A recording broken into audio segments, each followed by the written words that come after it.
I love every time I hear somebody's story and it defies the rules, you know?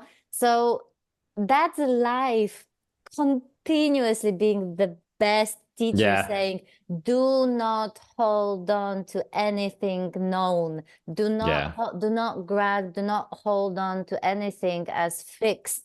Yeah. So it continuously. So like that's why I thought, like people like Frank Young, I thought this was like Frank Young because he's so such an eccentric, and he has the kind of Yeah. like eccentric expression, although he's much calmer now from like the Yeah. way he is, right?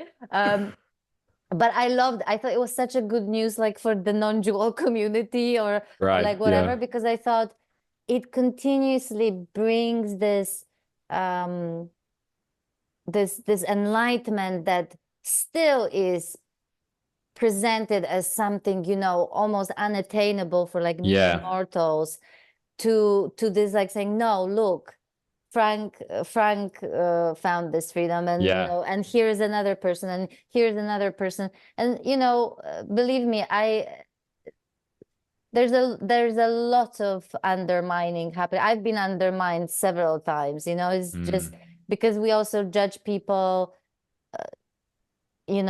based on appearances, the first Yeah. impressions, someone doesn't sound, people were surprised that, I was an academic Yeah. and doing my PhD because I didn't sound academic, or now it's Yeah. like, I couldn't possibly know anything about awakening because I am so loud and laugh so much and Yeah. Yeah. swear Yeah. so much, it's like I couldn't possibly know that. So, people have been doing this in sort of, speaking of the behaviors, the sort of covert and more overt and more covert ways of invalidating other people's experiences, Yeah. uh, or invalidating somebody else's experience because your tradition says something else, or because this Yeah. is not what you know, or because this is not my experience, so I'm going to invalidate your experience because it doesn't match mine.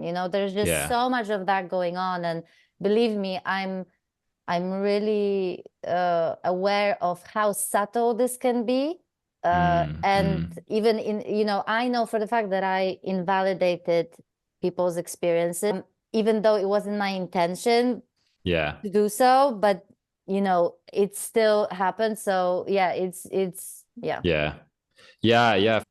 When somebody reaches a certain stage, maybe for me, that's what makes the difference between somebody that's actually has genuine kind of insight is the way that they're fearlessly able to express themselves. Like the way that you said, like for some people, it would piss them off how you swear and you're loud and you're expressive, and they're like, okay, that's not awakening. Whereas for me, it's like people like you and Frank and Daniel who are just so kind of authentically themselves. It's like, yeah, that person is not holding on to any validation seeking of like, oh, okay, I need to act the way that people want me to act. It's like, and it's such an invitation as well. There's another guy, Matt Garrett, who's been really helpful for me because he's a really young guy, and he continuously talks about this. Like, it's in when somebody steps into their own expression, it's such an invitation for everybody else to step into Oh their own yeah. expression. Because again, you see, like, there's no, like the other point you made, like, there's no exalted state of enlightenment that is apart from our humanness. Like,